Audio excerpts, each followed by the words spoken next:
सोनपेठ तालुक्यामध्ये आज महायुतीची सभा आयोजित केली होती आणि आज पालकमंत्री धनंजय मुंडे यांचं स्टेटमेंट आहे की संविधानाला कुणी हात लावू शकत नाही आणि संविधान कुणीच बदलू शकत नाही।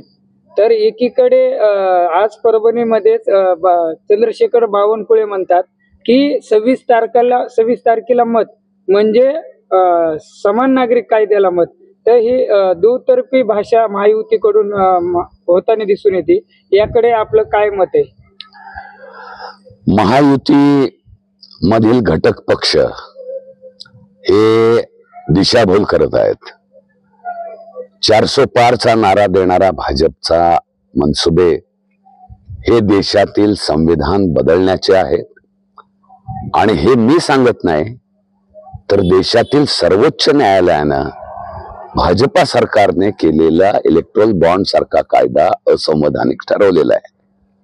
त्याचबरोबर 149 खासदारांना निलंबित करून याच सरकारनं न्यायदान प्रक्रियेशी निगडीत असलेले कायदे 3 कायदे हे बदललेले आहेत आणि त्यामधील एका मुद्द्याविरुद्ध देशभर वाहन चालकांनी आंदोलन केलं आणि त्यामध्ये केंद्र सरकारला माघार घ्यावी लागलेली आहे। शेतकऱ्यांच्या विरुद्ध आणलेले कायदे ही अशाच प्रकारे असंवैधानिक या ठिकाणी होते। 2014 पासून मोदी सरकार हे असंवैधानिक कायद्याच्या तरतुदी आणत संविधानातील तरतुदी मोडीत काढण्याचा प्रयत्न करत आहे। त्याचबरोबर प्रत्यक्ष व्यवहारामध्ये सुरत या ठिकाणी अत्यंत असंवैधानिक पद्धतीचा वापर करून विरोधी उमेदवाराला रद्दबादल ठरवत विजयी घोषित केला। हा प्रकार देखील संविधानाचा आणि लोकशाहीचा खून असल्यासारखी गोष्ट आहे। त्यामुळे याबद्दल हे धनंजय मुंडे हे लोकांची दिशाभूल करत आहेत आणि बावनकुळे हे त्यांच्या पोटातील जहरीला अजेंडा याची उगाळणी करत आहेत। तो केव्हाच जनतेनं ठोकारलेला आहे। या मतदारसंघामध्ये देखील जनतेनं भारतीय जनता पक्ष आणि त्यांचा समर्थित उमेदवार याला ठोकरून लावलेला आहे। भारतीय संविधानाचं रक्षण करण्याकरताच कम्युनिस्ट पक्ष अग्रेसर लढाई या ठिकाणी लढत आहे। संविधानाशी खेळ करणाऱ्या ह्या सरकारला देशातील जनता कुठेही थारा देणार नाही। 407 चा नारा हा त्यांचा धुळीला मिळालेला आहे। महाराष्ट्रातील जनता ही चारी मुंड्या भाजपला आणि त्यांच्या समर्थकांना चित करणार आहे।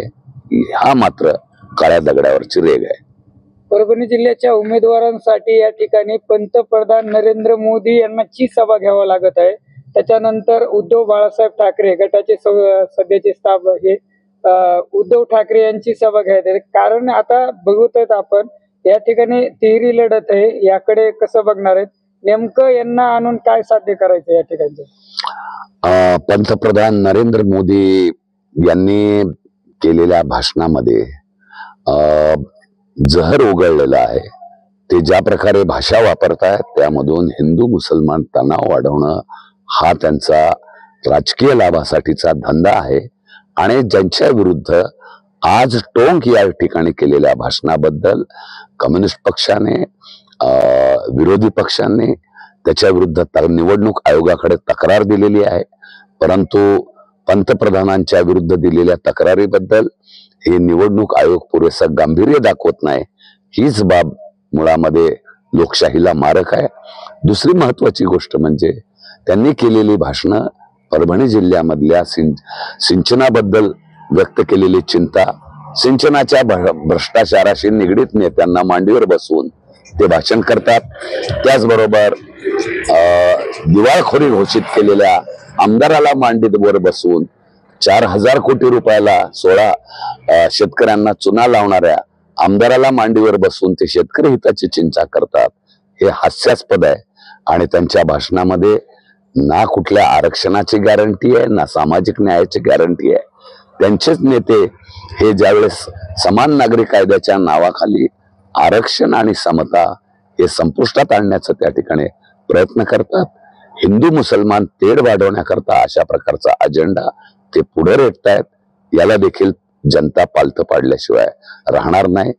उद्धव ठाकरे यांनी घेतलेल्या सभेमध्ये ना कोणता मुद्दा आहे, ना संविधानाच्या रक्षणाचा मुद्दा त्यांनी मांडलाय, ना भाजपच्या हुकुमशाही विरुद्ध आवाज करण्याचा मुद्दा मांडलाय. अग्रेसिव्ह हिंदुत्वाला सॉफ्ट हिंदुत्व हा पर्याय असू शकत नाही. धर्मनिरपेक्ष पर्याय हा भारतीय कम्युनिस्ट पक्षच आहे हे ठामपणाने प्रतिपादित करत आहे. कॉम्रेड क्षीरसागर, सामान्य नागरिकांसाठी आतापर्यंत रस्त्यावर बघितले, आज लोकशाही मार्गाने आता सत्तेमध्ये जाण्यासाठी परभणी विधानसभेमध्ये उमेदवारी दाखल केलेली. 2 दिवसात उमेदवार प्रचार बंद होणार आहे.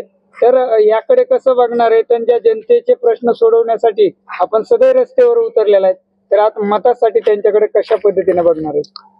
जनतेला या ठिकाणी जनतेचे विविध घटक हे भारतीय कम्युनिस्ट पक्षानं केलेल्या वेगवेगळ्या आंदोलनातून यापूर्वीच आम्ही जनतेशी आमचा पक्ष हा जोडला गेलेला आहे.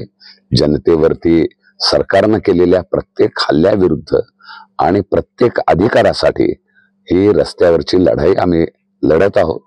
भारतीय कम्युनिस्ट पक्ष हा संघर्षशील वारसा असलेला पक्ष आहे आणि कधीही न तुटणारं, न विकलं जाणारं, न फुटणारं चिन्ह घेऊन आम्ही या ठिकाणी उभा आहोत. परभणी लोकसभा मतदारसंघामध्ये जुनं कोणतंही चिन्ह शिल्लक राहिलेलं नाही.